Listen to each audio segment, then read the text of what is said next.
Hey guys, welcome into the Bear With Us podcast. I'm Jack. He's Frank.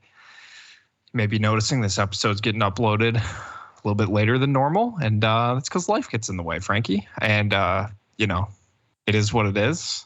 And full transparency, I needed to sit with this loss to the Chargers just multiple days because it really sat with me. I was thinking this was a playoff team, and that Sunday night game just oof. Really, really, really hurt me. Hit me right in the feels. What about you? I mean, have you recovered from that? I know we both picked the Chargers, but you gonna be okay, Frank?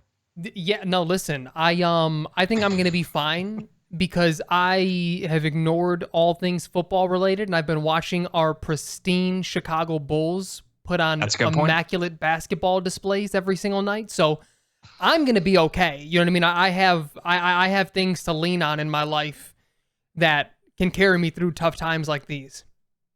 Who did we piss off, Frank, to just deserve these teams in this town? I mean, someone, I don't know if it was Reinsdorf, I don't know if it was Michael himself. There was a deal with the devil there. That said, like, this is the only piece of greatness but because it's not going to be one ring and you're out, right? It's like you're going to be a dynasty, 6 rings, greatest of all time, and that's it. And then, Theo Epstein, just from the depths of hell, was able to break the Cubs curse, and that's all we're ever going to get in our lifetime. Yeah, that's how it feels. That's how it feels right now, and I guess we should probably talk about this Bears team for some reason. I'm going to be honest with you, Frank. I was close. I was close to pulling the pin on this thing because I'm not going to say that Montez Sweat is the reason I'm still a Bears fan, but because it's not, Montez Sweat really is Darnell Mooney is the reason that they're going to win the Super Bowl. Montez Sweat is the reason Jackie's still a fucking fan. As long as Mooney is still on this team, there's still the possibility that is the case. Until he's gone, we can't officially make fun of that comment. Or at least say he was wrong. We can still make fun of it. No, but there a lot of news happened. Another coach, David Walker, the Bears running back coach, gets fired due to some off the field stuff, aka probably exposing himself into the hallways of Hallis Hall. Right, only I don't even think a full month after the DC got let go due to off the field stuff as well. Eberflus says that everything's great, everything's grand, culture's not a problem. We fire people, we take care of people. We may bring in bad people, but we get rid of them when we need to. And he deserves a pat on the back for that, according to his GM Ryan Poles. And they were not able to extend Jalen Johnson. He's asking for trades. Ryan Poles is saying, I didn't know he was going to ask for a trade. I thought we had, we were on the right track. We hear Jalen Johnson's asking for a lot. Ryan Poles isn't giving a lot. He's not offering a lot. And then the trade deadline goes, and Jalen Johnson's still here. But we also have Montez Sweat for the second round pick of this upcoming draft. The Bears traded their second round pick for Montez Sweat, the edge rusher from Washington. Frankie, it was a long week after that Chargers game. Where should we start? Do you want to start with Sweat? Do you want to start with Jalen? Do you want to start with the coaches? Where do you want to start? I think we start with Jalen because his situation isn't as straight up and down as the Sweat situation. I think with more news coming out about Montez, it's pretty cut and dry. I don't think me and you have much nuance there. So we can discuss that second. Let's start with Jalen, because the weird thing to me, Jack, is there was some pretty trusted sources that said he's asking for a lot. Like, not like, top 5. They're talking about resetting the market value at cornerback. That's where things get tricky, because is he a cornerback 1 in this league? I do believe so, yes. Is he reset the market? Good. That's like Sauce Gardner.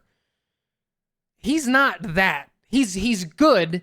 He's more or less what I think we were getting when we got DJ Moore. He's a wide receiver 1, but he may not be like Stephon Diggs, Devontae Adams, but he's still a wide receiver 1. You get what I'm saying? Like, that's what Jalen Johnson is to me, a clear cornerback 1, but he's not Sauce. He's not Darrelle Revis. Elite. Exactly.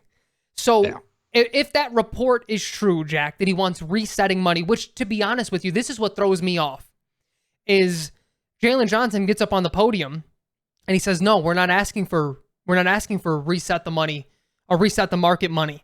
But I am the best corner in the game and I want to be paid as such. And I said, you send me that, or maybe I send it to you. And I said, Jack, that's a contradiction. That's what the best of the best do. They reset the market, or at least they get way more. I mean, not way more. They get a good amount more than the current cornerback one who was set that market. That's what resetting it means, is that now you've overlapped. So, I mean, if he's truly asking for that money, Jack, there's no way, if I'm Ryan Poles, that I pay him. Now, that being said, the one thing that we learned from the DJ Moore trade is Ryan Poles can play some poker. Say what you want about different moves. He plays poker, and I think pretty well at this point. Because what he did was give Jalen Johnson permission for him and his team to go seek this trade and laid the foundation for a contract. He didn't get what he wanted. Because if he did, he would be gone. Because two parties have to agree there.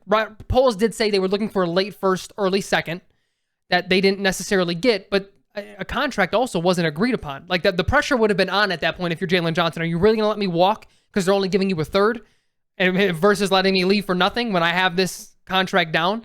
So the market wasn't there for him that way either. So if you're talking about poker, if you're talking about negotiations, it feels to me like Ryan Poles has the upper hand here.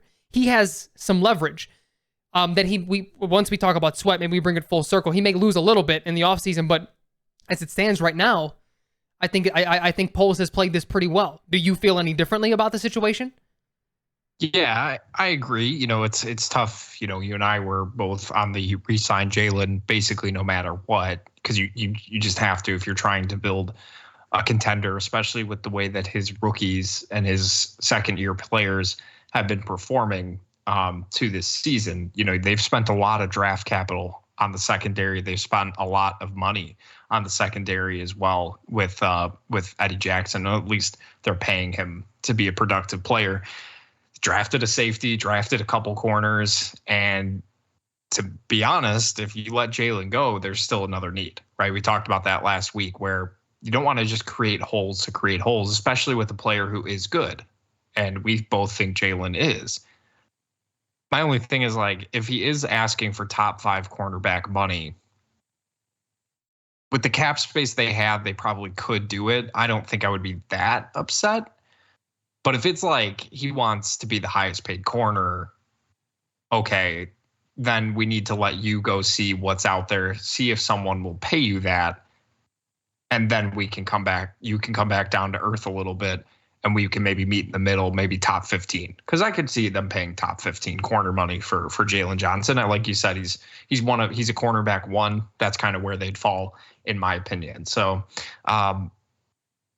I think Poles played it smart. It's frustrating for the fan base and a little bit confusing, because when you bring in another player who is also going to need an extension, you're buying, but you're also possibly selling at a point where your team isn't very good.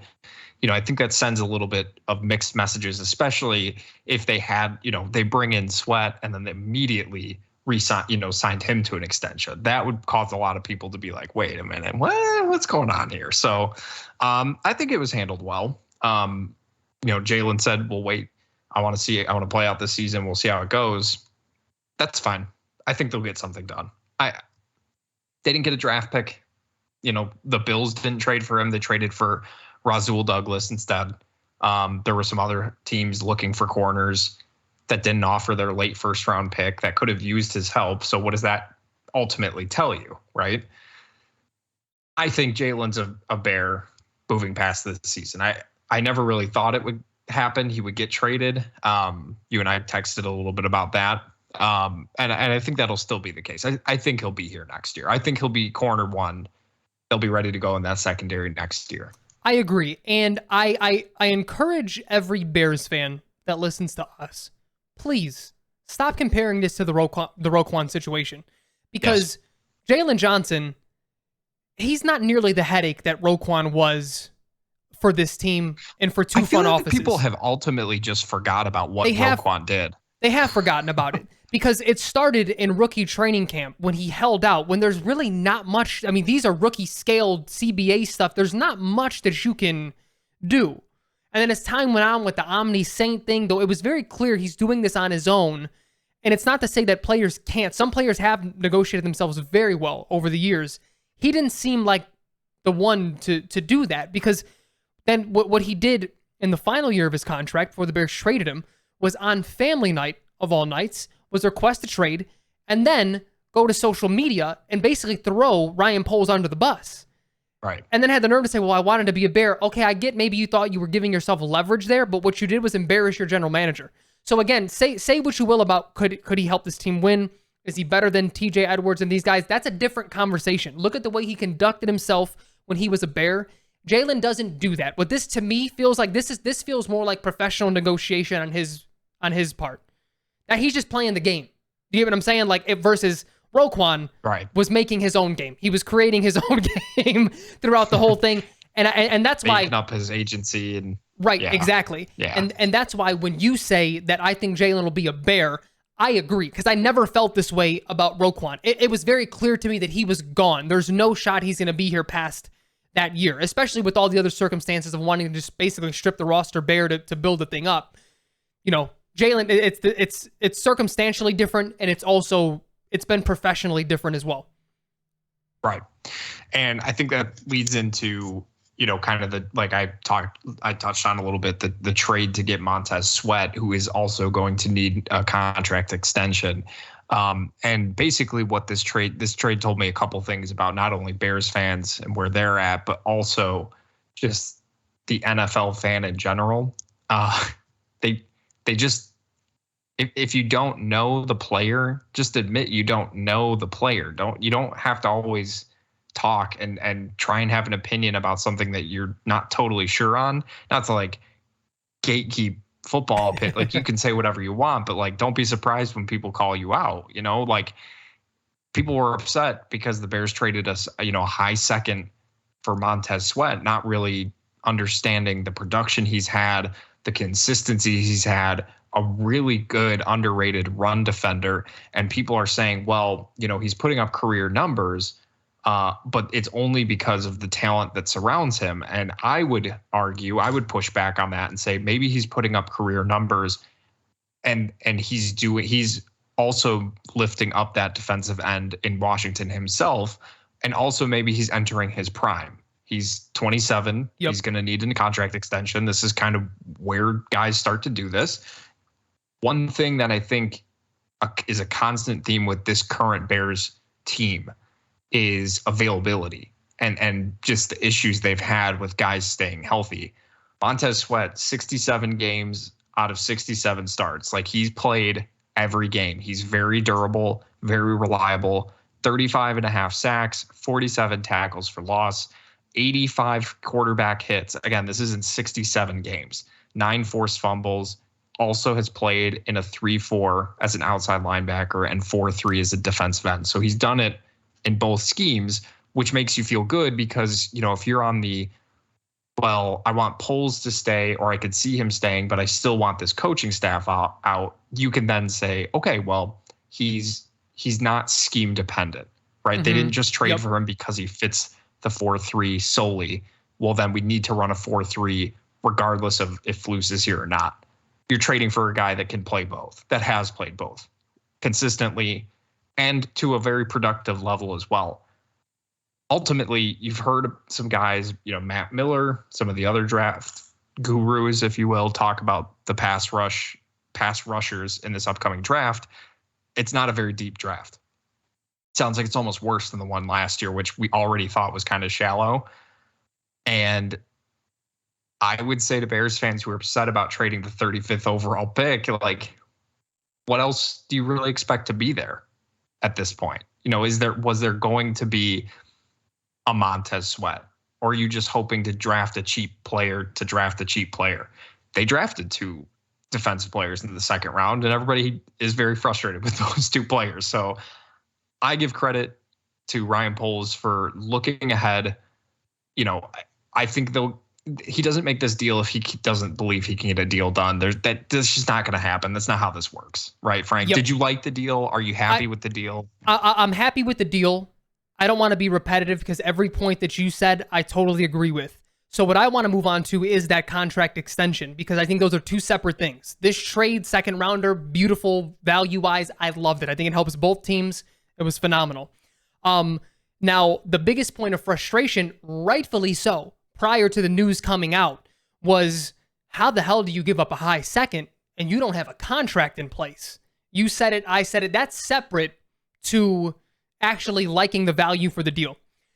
Then it comes out that Washington didn't allow Montez Sweat and his representation to lay that groundwork prior to, because the NFL, if people don't know, the NFL has very strict and stringent rules around tampering. But when teams give you permission, those rules go away. You're allowed to essentially do whatever you want and make the trade yourself, or like negotiate contracts and such.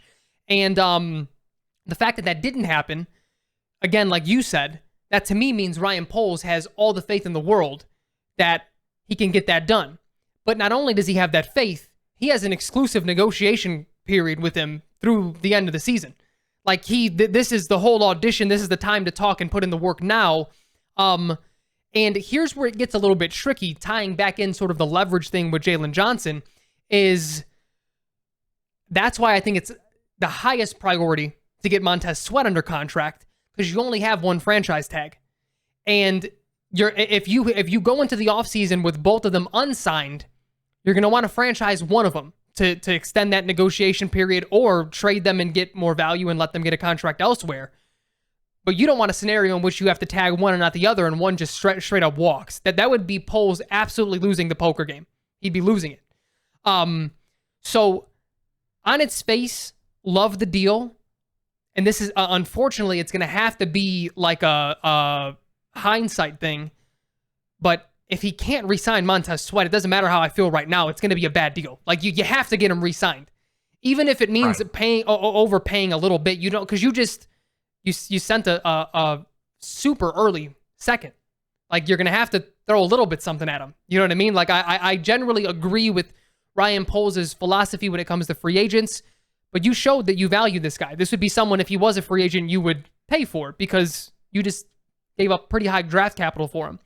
Get it done, and let's worry about Jalen. That's sort of where I'm at with it. Yeah, I'm curious as to like if Montez Sweat, his overall reaction to being here at his introductory press conference. He didn't seem super thrilled. Now, granted, you watch your teammate Chase Young. First of all, he probably didn't want to leave. There's a chance maybe he didn't want to leave Washington at all. It sounds like a lot of people were, upset that he is gone. But the Falcons were trading for him. Were talking about potentially trading for him, and I think that he grew up in Georgia, so I think he was maybe he was hoping the Falcons would pay up, and he basically was like, well, the Bears paid the most, so that's why I'm here. I also think, really quick, sorry to cut you off and you keep going, but the other thing too is like the human aspect of like it's a midseason. I don't know if he has a wife and kids that are in school. So I mean, It's a toll being traded at any point, but especially in the middle of the year, so. Especially because it sounds like it came together pretty quick, because I think Ryan Poles said he wasn't even aware that Montez Sweat was even really available, because of what you were saying of how Washington really wasn't allowing him to really go out there.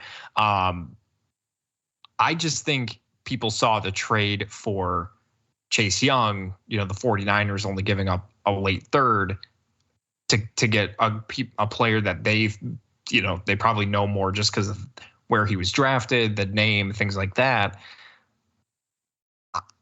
Me personally, I would have rather had Sweat over Chase Young myself, just because of the injury history. Like I said, the Bears have brought in a lot of guys who have not really been able to stay healthy, and they need some of that consistency, especially with the way that their edge rushers have played this season.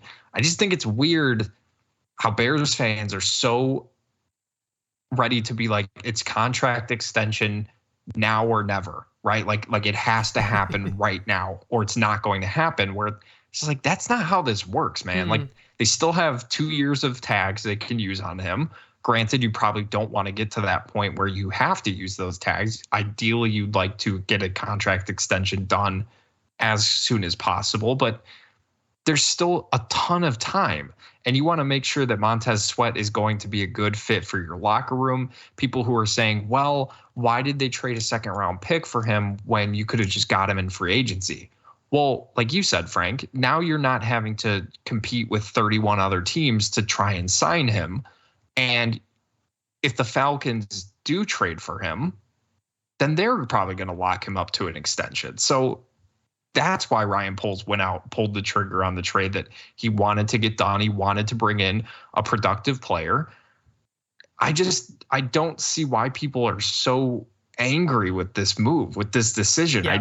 I really don't get it. I don't either. And I think the most relevant example is the Roquan Smith deal. He didn't sign until January after the Ravens traded for him. Like, sometimes it takes a little bit of time, and that's okay, because I know some players say this as a way to like dodge the question, but some players truly don't want to negotiate midseason. They're like, let me get through this, then we'll talk. And they truly mean it. And this could be one of those scenarios. We don't know. But at the end of the day, my stance is still, without any excuse, is you have to re-sign him. You just have to. But Jack, something that you said, I had a light bulb moment that I did want to talk about. Nothing crazy, but Montez Sweat, as crazy as this sounds, is going to be the smoking gun for Eberflus for me. I want Eberflus gone regardless. But what the things that we've touched on the last 2 years now is like, who's really gotten better under this guy? Jalen was already Jalen. It doesn't look any different. He still has his injuries, but when he's healthy, he's been balling since year 2. But you look at someone like Yannick Ngakoue, who, what is the stat? It's been every year of his career, it's been at least 8 sacks or 9 sacks. All of a sudden, he just can't get to the quarterback. I find that hard to believe. He just aged overnight after what we saw last year and the year before. Could be possible. It could be possible. Let's just say that is, but let's say that that's what it is. Montez Sweat is 27 years old. He's the definition of consistency. If he comes into this fucking regime and he all of a sudden is a ghost, it wasn't that Ryan Poles traded for a bad player. It's that this system is not only not allowing people to progress, it's having them regress. Because again, you can't look at this team on paper. You see TJ Edwards, who has been making some phenomenal plays the last few weeks. Except for that one missed tackle. Except for the one missed tackle on Eckler. That was bad. Whew. But Tremaine Edmonds, who's starting to turn the ball over a little bit. They beef up the interior. They get DeMarcus Walker, who was an upgrade over what they had. I mean, they've let me not give it. They've upgraded this defense. There's no way. Again, that doesn't mean win double the games. You can't. I don't want to quantify it that way. They're just as bad as they were, if not worse. You probably say they're worse because there is more talent on this team. So again, it's not to say like, oh, if Sweat does ball out, like we keep Eberflus. I'm just saying he's sort of my litmus test of like, if he regresses, something it's like beyond wrong with this system. Right. This and it was something I wanted to point out after the game, if we had been able to do our podcast at the normal time, which was basically this defense has way too many resources poured into it over the last 2 years since Ryan Poles came in, with draft picks, with free agency now, to be this bad, to just look this bad. And granted, yes, they look better against the Broncos and Washington and the Raiders, but those were bad quarterbacks that they were playing. Even Russell Wilson has sort of started to play better lately than he had in that game against Chicago. But they were playing Brian Hoyer. And granted, I guess it doesn't really matter. Shout out to my guy, Josh. Happy job hunting, bitch. Anyways, they play a real quarterback, Justin Herbert. And I think most people would be shocked to have learned that the Chargers had the same record as the Bears in that game, because those looked like two completely different teams.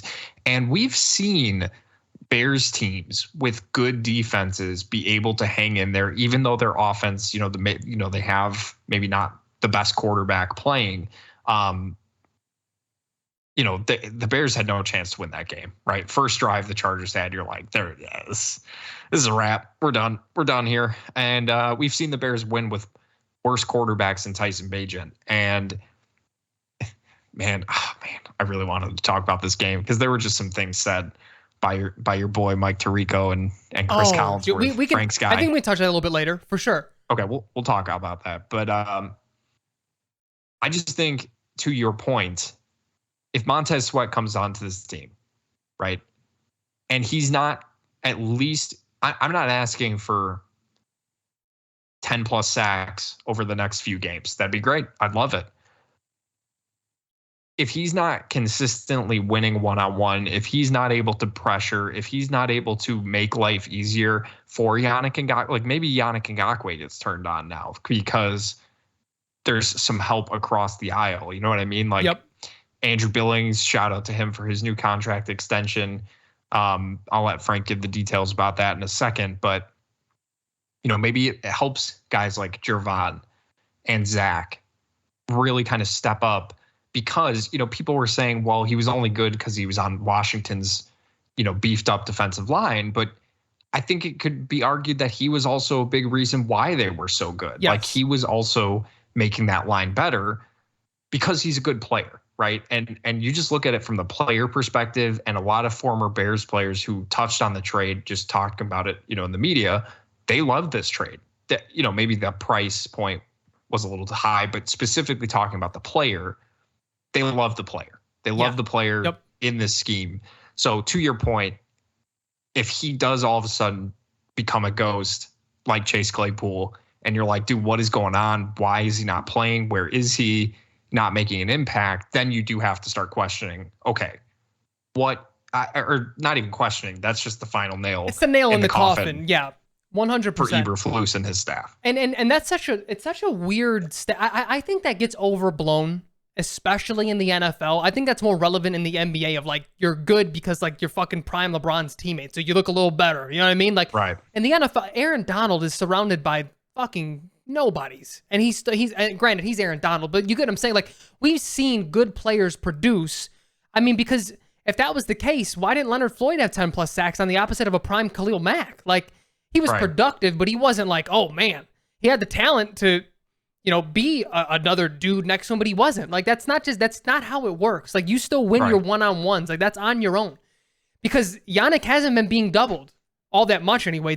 I haven't like broken down film on the defensive side, but like that's such a weird thing. Sure, maybe you get doubled a little less, but at the end of the day, especially in today, like the last few years, and this is just my eye test, I'm seeing less and less over the last couple of years of chip blocks and tight ends blocking. Like, they're letting tackles be out on islands, and you either win as a defensive end or you don't. Like, and there's stunts and things that go along with it, but they're getting away from it, and they're getting more and more wide receivers out there for receiving options for their quarterback. But Jackie, I think we can move on to Andrew Billings, because I think it was that was a signing that me and you really liked.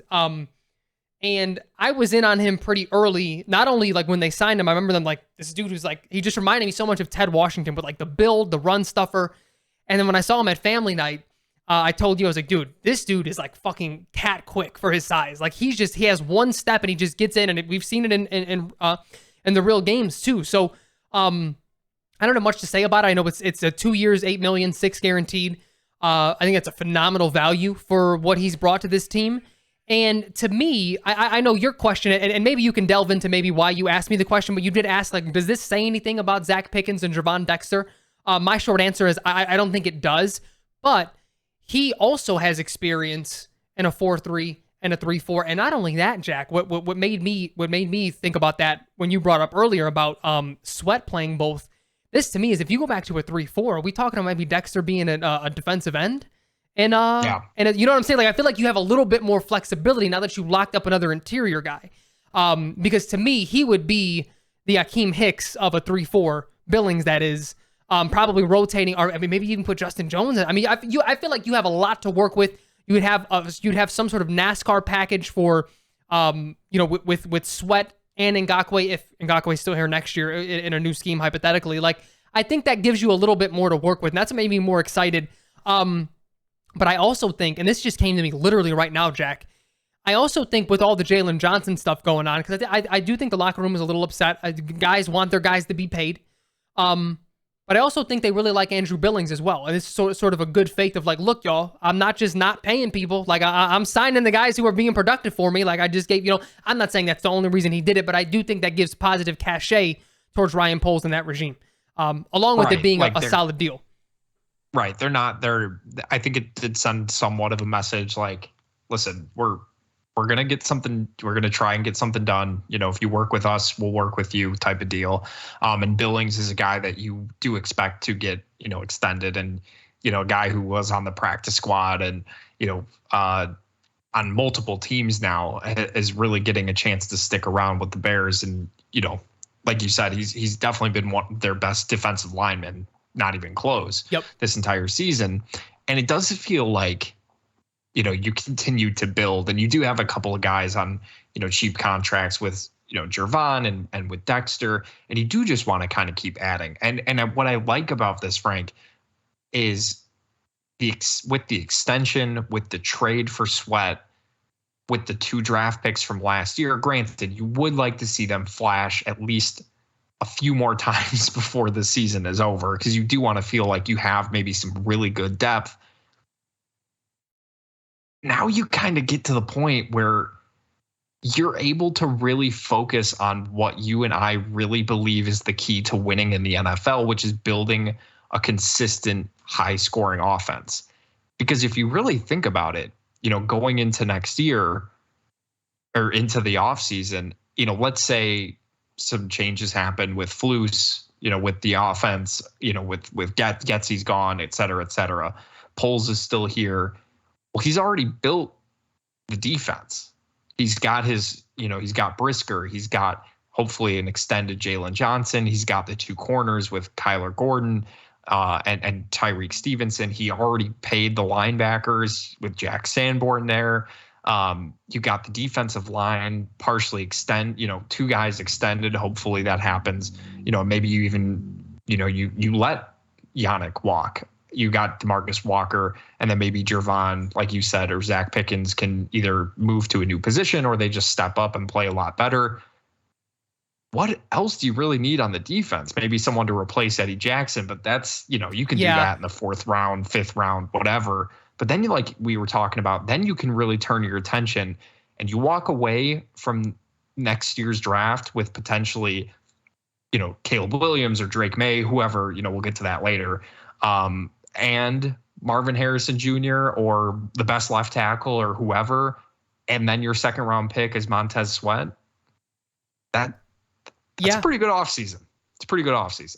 I agree. No, I mean, and so, I think it also leads me, and again, the jury is still out. I don't know what could happen from now until the offseason that would change my mind, unless like details of things come out that are wild. But I truly have liked what Poles has done here. Again, if anyone wants to hold him accountable for Eberflus, I can't defend that. It was a bad choice. But again, and this isn't throwing a cape on, but it's repetitive. I've said this before, but it's pretty common knowledge. We hear this all the time from past coaches, from past players. Like they become analysts and they're like, some guys are just there to soak up losses and like have a GM or have the ownership, whatever, build up young talent, and then once they feel they're there, they get him out and they get a new coach that they feel like can really sustain a system. Again, I don't know how blunt these conversations are. I don't know but whether that's between owner and GM and head coach, but we know it's a thing. And we talked about this when Eberflus got hired. We're like, could this just, it's so, the talent is so barren.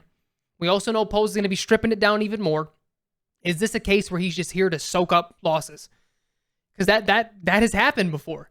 John Fox was that to Matt Nagy. Like it's happened in Chicago very recently. Like we've seen what this looks like. So yeah, all in all, I like it. Jackie, do you want to move on? Do we want to touch on the running back coach thing at all? I think I was just going to incorporate it in my conversation regarding Ryan Poles, because, the big key to this was finally seeing Kevin Warren sort of make his presence felt at that Sunday night game. And granted, a lot of people thought, well, it's SoFi Stadium. It's a recent stadium that was built. Maybe he's going to check it out to see, how it plays in person. It's first, some ideas on what he's going to be looking for to include in his new, Bears Stadium, wherever it ends up being. I think it was very clear that he was not impressed with what the product on the field, and he wanted it to be known that he was shaking his head and he was going, he was exasperated and he was taking notes. I think he is still gathering data on how this process operates. And the David Walker thing to me is just another, okay, what happened here? Who brought him in? Who signed off on this? Because, Poles is still a first-time GM. It's a tough thing to transition to. He hasn't even drafted a quarterback, right? So it's hard for me to believe that a GM would get fired without at least being able to draft a quarterback. To me, I still lean he's back. Flus is gone. I just didn't love his comments in regards to how Eberflus has handled the culture of this team. Eberflus talking about how it's outstanding and amazing and great and perfect. Dude, you've won 5 games and you've lost 20 of them. And then Poles then basically saying, well, this team doesn't quit. This team hasn't quit. And it's like, dude, they've gotten blown out multiple games this season. They've quit. We all saw what happened in the first game against the Packers, right? I'm not making that up. Do you remember that, Frank? Yep. Where everybody's looking at the sideline and everybody's just like, funeral on the sideline. And we're like, is this season already over? And yeah, basically it was. Yeah. So to me, I know, you texted me and you said, well, what do you ultimately like, or realistically, what do you expect Poles to say? And while there is some truth to that, I think he could have gone about it a different way, where it's like, it feels again like a Bears personnel guy basically telling Bears fans, no, you're wrong. You don't have all the information. You don't see what he does in the, at Hallis Hall, in the on the off days. You don't see the work he's putting in. But it's like, does it matter if it doesn't show up on game day? Like, you tell me, Frank, that there's still, he's here to soak up losses. And while that could be true, you can't tell me that this team should not look more competitive in these games that they're losing. Like, you and I both expected 6 to 8 wins was probably the realistic range. Yep. And granted, that still technically could happen, but it still shouldn't look like this. They still shouldn't look that bad.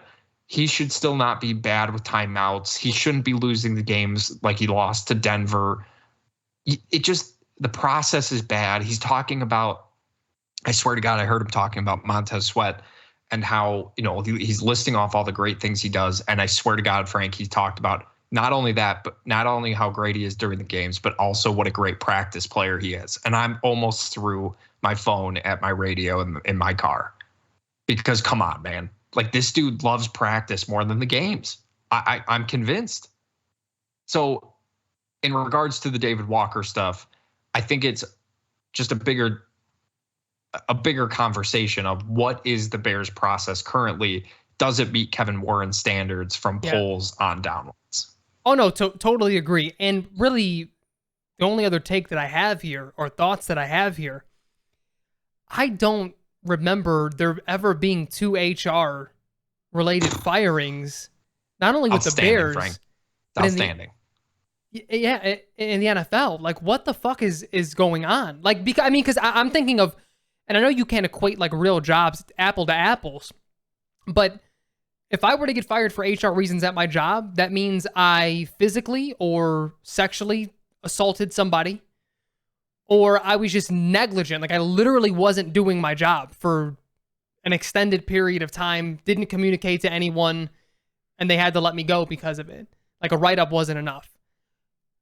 I mean, I feel like you probably could apples to apples that in any job, right? Like, for just straight up you're gone HR reasons, why else would that be? Because you can get fired for performance reasons by your boss. That's not HR related. And that never happens in season, a specific position coach. I've never seen that either. Right. I've never seen that.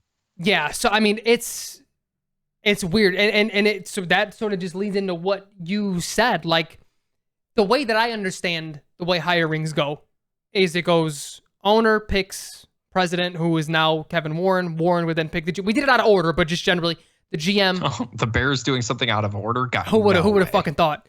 No way. But then GM picks coach, coach fills out his staff. To my knowledge, GM has nothing to do with that. That's right. The coach's process. So again, I mean, that's 2 coaches that Eberflus brought in here that we don't know. In the same season. In the same season. We don't know it. A month and a half apart, if even a month and a half. A month and a half. But not only that, Jack, the other thing is that you brought these guys back after last year. Maybe the running backs coach could have, running game was good, but Alan Williams didn't deserve a job this year prior to this. Right. Like, he was fucking atrocious at his job. So, like, you brought him back and then he does this. Like, if I'm Eberflus and I know they're friends and things in Indy, I'm calling him like, you really fucked me over, dude. Like, you sucked last year and now you did whatever the fuck you did to get fired. I mean, it's weird. It's a very weird situation. I agree. It's so hard for me to see a scenario where Eberflus is back next year. Like, this team is just not. It's not going to rail off a win streak, right? It's not going to happen. He hasn't won 2 games in a row since he's been in Chicago. I know, Jackie. And what I was going to say, just like you said, if we had time to discuss before all this shit happened, like after the game. What I was going to say was after the Washington game, after the Minnesota game, and after the Vegas game where that defense started to take some strides, I was going to say, you know what? I am, not that I wanted it to happen, but the whole stance of like, I would not be a Bears fan if he's here. If they were to continue on performances for the rest of the year like that, win or loss on the defensive side, it's common sense that they're going to bring this guy back and give him another shot at OC. They did it with Lovey all the time. It's just what happens when you excel in your specialty. You can keep it going. You can keep your job for a little bit longer. Right. And I know people are going to call me a bad fan, but I was so fucking glad the Chargers beat the doors off that defense, because I can't live in that world where, yup, here we are again. We're on our third quarterback who's on his 4th OC. We're on. Caleb Williams is a bust too. Oh shit, we got to get another cycle through 4 OCs to figure it out. Like, no, dude, I don't want to live in that world. Get rid of them. Get rid of him. Go get me Ben Johnson or Jim Harbaugh. Let's call it a fucking day. Yeah, I mean, I guess that's a good, talking about coaches you just mentioned. I think that's a good transition point to something else I wanted to get your thoughts on, at least, Frank. The Raiders, as I mentioned earlier, did move on from Josh McDaniels. Shocker. He lasted less time in Las Vegas than he did with Denver, which is just that's astounding, because it incredible. felt like he got fired so quick in Denver. Think about what must have been going on in Las Vegas. I mean, it's not really a shocker that he decided, hey, I want Derek Carr out. Let's bench him. Let's bench this guy who's been playing for us for a long time consistently, for a guy who's always hurt, who really arguably is not even better than Derek Carr is. And let's see what happens. Like, it's not surprising that happened. How did you feel about the Raiders? Mark Davis basically saying because he went around the locker room. He went to Devontae Adams. He went to Josh Jacobs. He went to, Max Crosby. Tell me a little bit about the culture. Didn't like what he heard. Decided in season, I'm moving on. We're going to get this thing right in the offseason. Let's get some guys, give some guys some chances who are already here, and let's see what happens. As a Bears fan who've, going through something similar to the point where we've called for head coaches to be fired midseason before, and it just doesn't happen. How do you feel? How do you feel about seeing another team, another owner doing this midseason? Not even, midseason. Yeah, mid-season. I mean, week 9. It's week 9. I don't even know how to equate it, to be quite honest with you, Jack, because I understand the question, I understand your framing, but the Raiders are the Raiders. You know what I mean? Like, and the Bears are the Bears. I get that. Be pushing ourselves too far up above the Raiders. Oh, no. And I'm not. My ultimate point is, because it, and you correct me if I'm wrong, but it feels like what you're saying is like, we should look to them to almost like lead. And like, I'm not looking for the Raiders to do a goddamn thing. Not lead, but just like, was it frustrating at all to see another owner basically say, enough is enough? It's not, this isn't good enough. I'm not going to waste half of a season, letting this guy play it out. I want to see what other, options we may have. I understand now. To be honest with you, Jack, it's probably not the answer you want. I really don't know, because I never quite understand unless the culture is like so toxic where there's, I mean, we've heard of players fighting, and I mean that's happened before where people just the whole thing, you got to blow the whole thing up. We can't wait till the off season. Outside of that, which I don't think the Bears are there, or like nearly there. I don't think things like that are happening. I struggle to sometimes find why teams would fire someone mid-season, because you don't. It's very rare that an interim coach works out. As a matter of fact, you like head fake yourself into, like we saw it with Freddie Kitchens. We've seen it a million times where it's like, yeah, he actually won 3 out of his last 4, so we're keeping him, and they just wind up sucking. So I feel like you only set yourself up bad there, but then you don't get to, like, it's not like you get to negotiate with offensive coordinators or defensive coordinators earlier. It's like you're just sort of stringing throughout the year. So if I did feel like the Bears situation was that bad, and I don't think it's been that bad since Trestman, to be honest with you. The teams have been bad. The culture has not with anyone else here. His was atrocious. He also had probably more personalities than any other, team or any other coach has had here. So, yeah, I'm sort of stuck in this unknown. I'm stuck in this, like, I really don't know, because I don't know if I always see the value in firing someone. Now, I've been frustrated enough to want it to happen.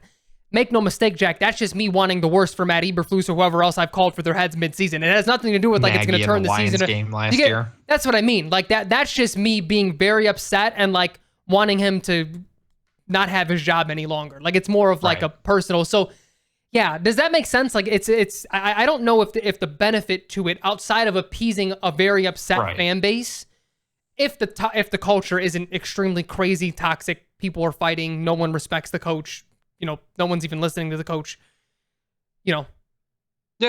I was just curious. Because I've seen, it's a good question. Comparisons, seen some comparisons brought up, of course. But to be honest, you know what this feels like, Frank? This feels like Ron Rivera will be here next year to lead this team you shut into your the fucking future. mouth.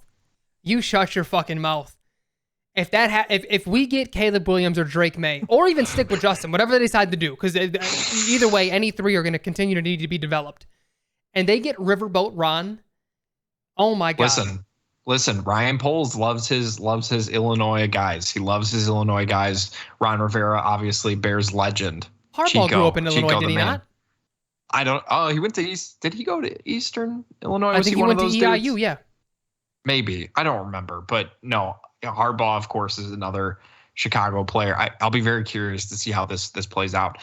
We'll talk about coaches that you and I do want. Obviously in the offseason. Now is not the right time for that. Frank, we should probably give a little bit, of our thoughts in this. Maybe not thoughts about the game itself, the New Orleans game. But I think, maybe just a quick, what should we be looking for? What should Bears fans be looking for in watching this game? I'm going to start it off right here and now, Frank. Tyson Bagent, love the story. Super cool. Like it should not be nothing. It should never be taken away from him that he was a D2 undrafted rookie quarterback who was able to start an NFL game. It's never happened before. It's a great story. You can't watch that game and tell me that he's better than Justin Fields at overall. It's crazy to me that people put so much emphasis on he gets the ball out quick. He knows where he's going. The dude can't throw the ball to the boundaries more than 10 yards down the field. Yeah, he can get the ball out quick, and that's great, but can he put up points? The answer was no. Yeah. Flat, plain and simple. Now, granted, I thought Getsy was awful in that last game. It's just he's so consistently inconsistent that it hurts. He has a great first down play call, the deep shot, where you're like, all right, here we let's go. And Darnell Mooney should have turned that into a touchdown, but football IQ not there. Frank was very upset about that. Oh. But then you just get the run play to your punt returner who barely taken the field. That should have been Tyler Scott. You maybe even could have said Velus Jones, and I'd be okay with it before the rest of the Velus stuff happened. But then, DJ Moore with under 10 targets again. You can't run the ball. Like they didn't even really try to run the football. And granted, you really couldn't because, the Chargers offense was really good. But like time of possession was so bad. It really brought my point a few weeks ago about the cover two. The reason I hate it is because if you can't score points and you can't get turnovers, it's basically just there for you to lose slowly. And in a game where I really did want to evaluate Tyson Bagent and see what he could do, playing from behind, playing against, this type of defense, we didn't get to see it because they were never on the field because they would go 3 and out every time. And it was just unfortunate, man. This offense is in a real bad place. Getsy is awful. I'm sorry. He's been the worst part of the season to me personally. I agree. I totally agree. And Jackie, I'll take your statement about Bagent a step further. And I don't see how you can watch that game and say he's a starter in the NFL, at least right now. That too. It's, again, I don't remember if we spoke about this on the podcast or there's just something that we were texting about, but what I said was teams, now that they have tape, they're going to continuously press and press and press and make him use his arm to beat them. And we slowly saw that. Corners were jumping routes like crazy because, one, he's an anticipatory thrower, which is a good thing, but he doesn't have the arm to always pull off some of these throws. So, like, he should have been picked off 4 or 5 times that game. Right. He should have and he could have. Like, it's not that he was making bad decisions, but he doesn't have the arm strength, man. And he can get the ball downfield. We saw a couple of deep shots. He can get it there, but it's a velocity thing. It's not about how far you can throw it. It's how fast it can get there sometimes. Like, and I don't think he can throw it very far either, but but again, that's why I said last week, I don't want to overshadow what this guy's done. Just like you said, this is a phenomenal story. Finding a backup quarterback with the salary that he's making, coming from DC, that's phenomenal. He could be our backup for 10 fucking years if we wanted to, or he can be a backup anywhere. Like, he's already earned that spot. He's going to be a backup for some years now. He could be the next Chase Daniel for all we know. But there's no way you watch that and say, because maybe he processes a little bit faster, because he's quicker on this, making his decisions, that, he's not only is he better than Justin, but he's a starter. That's not the only thing that makes you a starting level NFL quarterback. Again, we've seen guys in this league hold the ball forever. Patrick Mahomes holds the ball forever, and he does backyard football and does granted, his on-time stuff is phenomenal too. That's why he's able to get away with the other stuff. But again, we've seen this from elite level quarterbacks. We saw it with Big Ben. Not everyone is like, I think that's the one I like to equate certain things to boxing. Some people think that Floyd Mayweather has ruined boxing because everyone just looks at the 0 now. You got a loss. Oh, you got a loss. You're a bum. I feel like that's sort of the thing with Peyton Manning. His thing, and Brady too, their thing was get the ball quick, 1.5, 1.8, 1.9. And like, if you don't do that, they're like, oh, can you process? Can you look? Do you know NFL open? Do you know NFL speed? And it's like, dude, not everyone is them. They're 2 of the greatest of all times because they're them. You know what I mean? Like, it doesn't always work that way. Right. But no, the only other thing that I want to touch on, Jack, because again, I texted you this. I would love, it's crazy to me how fucking low of a bar that this team has, because I would love to be in a position to say, yeah, Conti fucked up the audible, Aaron Rodgers beats us deep, we lose late, we miss out on the playoffs. What else? What were small things that happened throughout the game that they couldn't even have been in that position, right? Like 1 or 2 things. 1 or 2 things. You ice them. Did Cutler have a bad throw? Did Martellus Bennett run the wrong route? There's nothing to analyze with this team. There's nothing to sit down and say, yeah, if they wish to this, it's just bad all It's around. just bad. So the only other thing that I wanted to touch on, Jack, is I don't know if I'm a subscriber. I'm just asking questions, bro. I'm not saying, I'm just asking questions. Is that the coaching staff may have fed a little something to that the commentary with the way they were really leaning in on. Bagent just has this way about him. I mean, they were praising, they weren't just praising him, they were putting down Justin Fields at the same time, which should not be happening. It shouldn't be one or the other. It's very clear they're very different quarterbacks, so you can praise one, Bagent in this case, without putting down the other guy. I think that's ridiculous. Yeah. And while I think there is some merit to saying like Justin can watch some of this film and take a little bit from it, because it's not the anticipatory stuff. It's not that. The biggest thing, and this is what I told you, the one thing that I love about Bagent that I need Justin to do a little bit more is if you're at your second read and it's not there, fucking roll out. Move. Go somewhere. Because this line isn't holding for you. They've been getting better. But like, It's still the NFL. Guys are going to get to you. If you process a little bit slower, that's okay. We hopefully can work on that, but get the fuck out after 1 or 2 reads. It doesn't mean just run.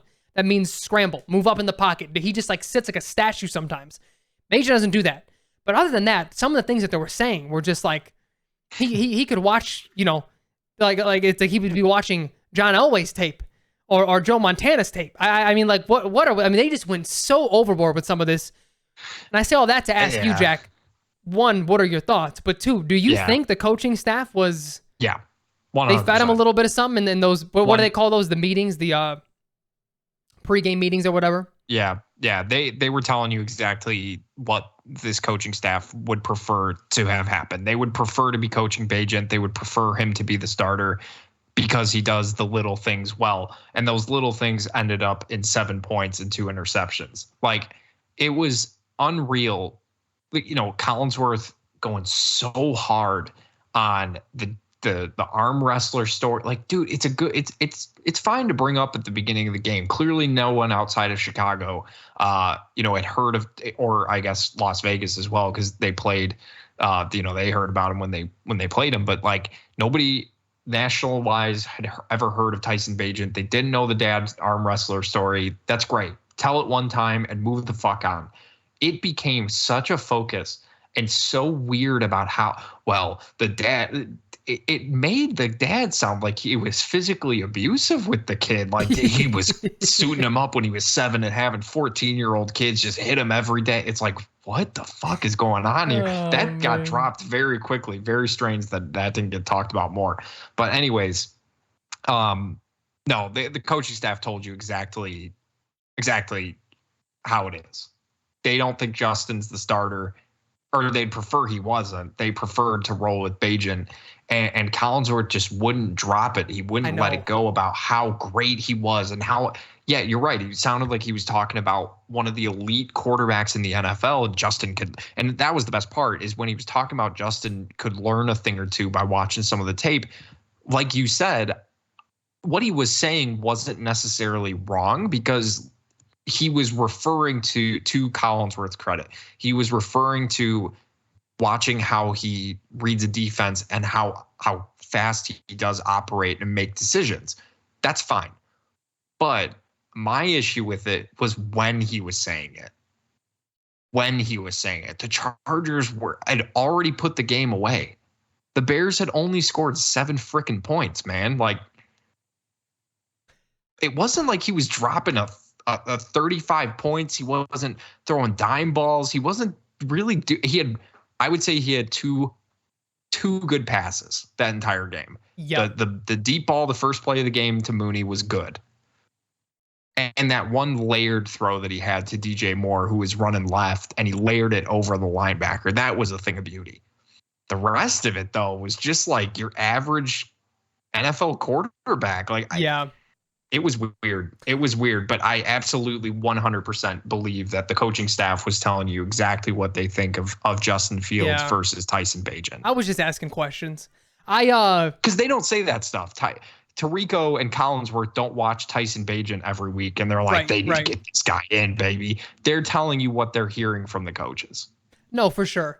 It was like, and I don't know if I'm remembering this a little bit wrong, but I do remember, well, I think I remember, like Collinsworth talking about how Justin Fields can learn, and literally the next play, Bagent throws a pick. Throw an interception. Yep. I mean, Jesus Christ. Yeah, that was good. But Jackie, I mean, I guess to go into, and to let everyone know, we won't be doing our full picks. We had too much to talk about with all the news coming out and everything.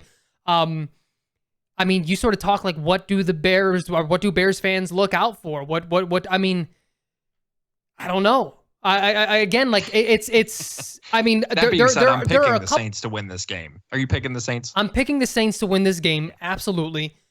But the only things that I could think of is Jalen Johnson is going to continue to play. He's playing for a contract now, whether it's with us or someone else. He's going to have to continue to excel. Tyreek Stevenson still has his ups and downs, but his ups or his highs are getting higher. His lows are getting a little. The floor is being raised. Like he's been, playing well, developing nicely.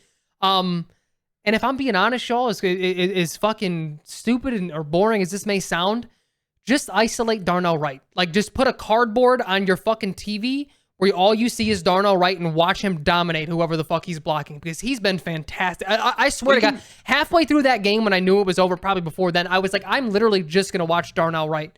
Because he's phenomenal.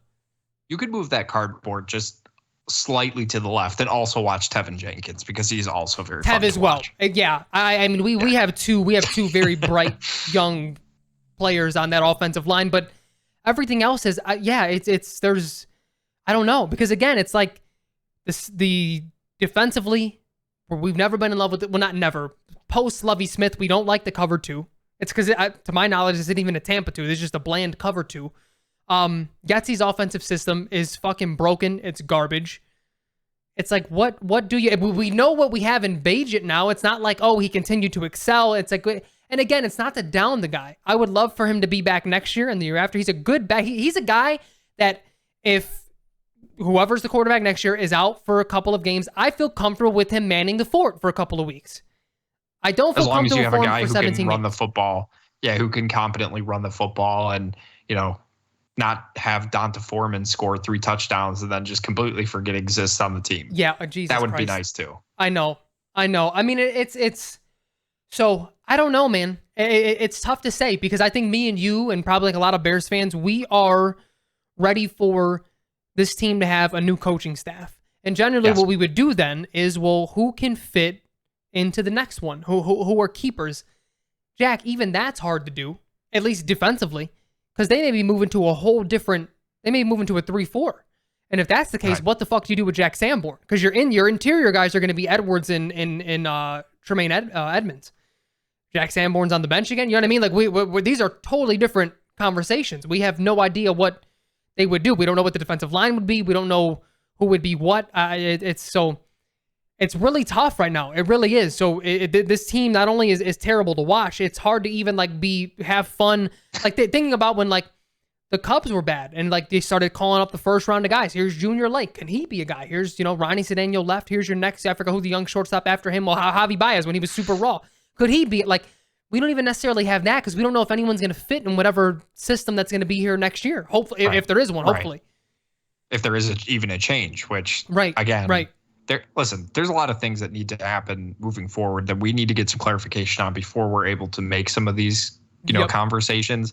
It's a very scary time right now. I'm not going to lie to you, Frank, because it's getting rough. It's getting rough out here to be a Bears fan. It's tough when you're just consistently a national joke on not only national, during games, but outside of games when you have coaches getting fired and leaving and et cetera, et cetera. It's tough, man. It's just super tough right now. So yeah, we'll keep an eye out. Coaches are going to pop up, but now you already know who. Well, I guess you can't even say you already know who you're going to be competing with for a new coach, because we don't even know. It's not a guarantee that Eberflus is gone. I think it is. You think it is, but that doesn't matter. It matters what Kevin Warren thinks. It matters what Ryan Poles thinks as well. And it's hard hearing Ryan Poles give him such an endorsement where it's like, okay, is he going to be gone? What is that going to look like? So we'll just have to keep an eye out. But new coaches are going to be popping up. We'll keep an eye out on that. Really want to make sure, the Panthers keep losing. Hopefully the Cardinals start winning now that, potentially Kyler's coming back. That's going to be helpful to really lock up a couple high draft picks. And we'll just have to see what the conversations really look like. Hopefully Justin can come back soon. He's not going to be back for that Panthers game, which sucks because they should have just put him on IR. I don't really know why they didn't. Weird. That is very weird. He needs to come back so we can watch some actual football again. It needs to happen. I mean, but again, and I don't even want to make people, because people are going to take that statement and say, well, he fucking sucks. The thing is, we know he has the raw talent to be something in this league where Bagent just doesn't. I'm sorry. I hate to sound that way. Good backup, not a starter. We at least could, now we have something to talk about. Is Justin improving? Is Justin the guy? Is just we have things to actually evaluate with Justin in the game in a manner that we cannot when Bagent is. It just is what it is. We also saw 2 really good games from Justin before he got hurt. And granted, he wasn't playing well in the game he did get hurt. But yes, I think what was also frustrating is you saw how Getsy sort of tailored the game to Tyson Bagent's strengths in ways that he just hasn't done for Justin Fields. And our skepticism of Getsy liking Fields and their relationship, I think, came to a forehead. When we heard how much Tirico and Collinsworth were basically telling us how much they love him. You know what I mean? Like, it kind of just proved our theory that maybe Getsy doesn't really want Fields to be his starting quarterback. And that just sucks because that's two offensive coaches in a row that have had Justin Fields have like this such a unique player and are basically just trying to make him such a boring traditional pocket passer when it's just like they just refuse to adapt to the player. And it sucks because that's probably how Getsy got hired, is basically like, all right, here's what I want to do with Justin. Here's what I'm going to work on with him. Here's what Aaron Rodgers did. I can see some of that translating to Justin's game. And then he gets hired and he basically is like, nah, give me Tyson Page. And it's just like, dude, fuck you, man. Like, I hope he's gone. I hope he's gone. At the very least, I want a new offensive coach. Like, if Flus is still here, I don't know if I will be, but I can tell you, if Flus and Getsy are here, I can squint. I can squint and still be here for another Eberflus season. I can't squint for another Getsy season. There's no fucking way, especially with a new quarterback. Agree. Well, I think that will do it for this week's edition of the Bear With Us podcast. I'm Jack. He's Frank. We really appreciate you guys listening as always. Apologies for not being able to give our week 9 picks. There's some good games. There's some really, really interesting games that I did want to kind of go through, especially just where some certain teams are at, how some teams performed last week. But at least we got through the Bears and Saints game. Frank, one last thing before I wanted to get out of here, because we have to touch on it because I was catching some heat. Because during our quarterback rankings from this past draft, you and I talked a lot of shit about a certain Will Levis being Zach Wilson. Oh, yeah. And I want to clarify something. Frank made a very, very good point, a very good player comp to a Mr. Jay Cutler with Will Levis. And you can't tell me after watching that game that he isn't just going to be Jay Cutler 2.0. He might be. You can't. It was just funny watching DeAndre Hopkins actually able to go downfield and catch a ball from a guy who can still actually throw it downfield. Yeah. Will Levis, I mean, yeah, sure, he threw 4 touchdowns, but most of those were just DeAndre Hopkins just being DeAndre Hopkins. I love it. People are great. I love it. Hey, listen, I just want to be on record and say that I never gave up on Will Levis, and he was my number 1 quarterback. You guys should have seen the text between me and Frank that morning before the Montez, because that morning we saw the Jalen Johnson stuff, and we're like, fuck this. Bears are fucking toast. I'm out. We're done. If he trades him, we're done. And then they trade for Montez Sweat. Never gave up. Never stopped believing in Ryan Poles. It's great. I love it. I do too. I love it. But we also love you guys for listening. Thank you so much. Keep subscribing, keep liking, doing all that good stuff. And we'll talk to you guys next week to prepare you for the tilt of Bears, Panthers, Thursday night football. That's our Super Bowl, baby. Everyone better get fucking hyped. That's our Super Bowl, baby. Oh, God, I love it. All right, Frankie. I'll talk to you next week, man. Later, Jackie. Later, everybody.